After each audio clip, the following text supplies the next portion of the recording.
Hey guys, welcome back to my channel. So I've decided to do a holiday card series that's going to kind of go throughout November. I don't know how many cards I'm going to be doing, but this is the very first of a slew of holiday card tutorials, so I hope that you like it. And also, I've opened up a brand new print shop.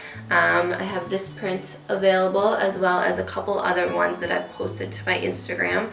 And the link, if you want to check those out, is danafoxart.com.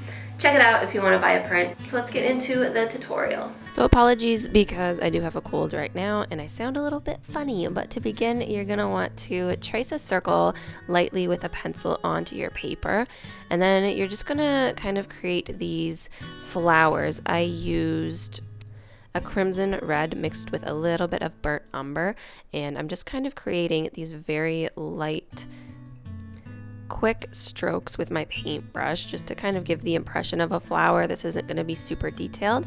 And then I'm just going back in on top of that red color with some more burnt umber, just adding little dots in different places to kind of give it a little bit of dimension and shadow. So place a couple of these flowers around the circle that you've drawn. They don't have to be exactly where I've placed them. I just kind of like to spread them out a little bit.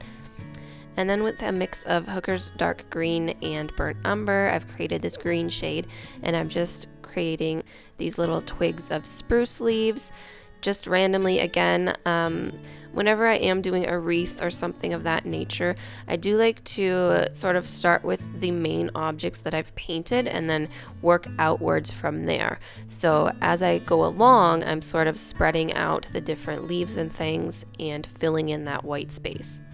So to create some spruce leaves and twigs, it's super easy. All you're going to do is first start with your base guideline or the stem of the twig or whatever you want to call it, and then just use the very tip of your brush lightly, and you're just going to draw lines outwards as I'm showing you right now. I am using a number 6 pointed round brush. I'm going to list everything as usual in the description so that you can see exactly what I used. And I'm making sure to switch up the shades of my green as I go. So for this green, I've actually added a little bit of indigo to the previous shade just to give it more of a bluey tint. And then in a little bit, I'm going to mix a little bit of yellow ochre with the green as well to kind of give a different shade. Different shades just give it a little more interest and make it look not so one-dimensional. So definitely experiment with mixing up different shades of green. There are so many different options you can do. Just choose a base green and then sort of add in different primary colors. You can add reds, you can add browns, you can add blues, you can add yellows. Just experiment and see what looks best for your color palette. Now I'm just adding in these kind of little pine cone shapes using burnt umber, and first I'm doing a lighter wash of that. All I'm doing is just little dots kind of in the shape of a pine cone, and then going over that with a darker shade of burnt umber. So a more concentrated shade means you're just going to have less water added to the pigment.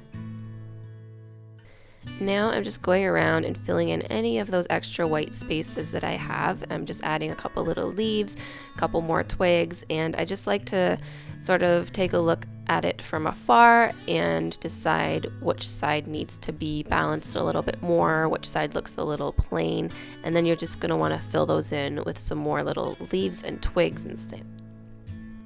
I decided to go back in and add a couple of these little branches, so I'm just adding the branch itself, and then I'm going to add little dots along the edges of it. I started doing this in white, and then I realized it kind of didn't look too good at all. You couldn't see it, so I went back with burnt umber and I just added in little dots on the sides of those twigs.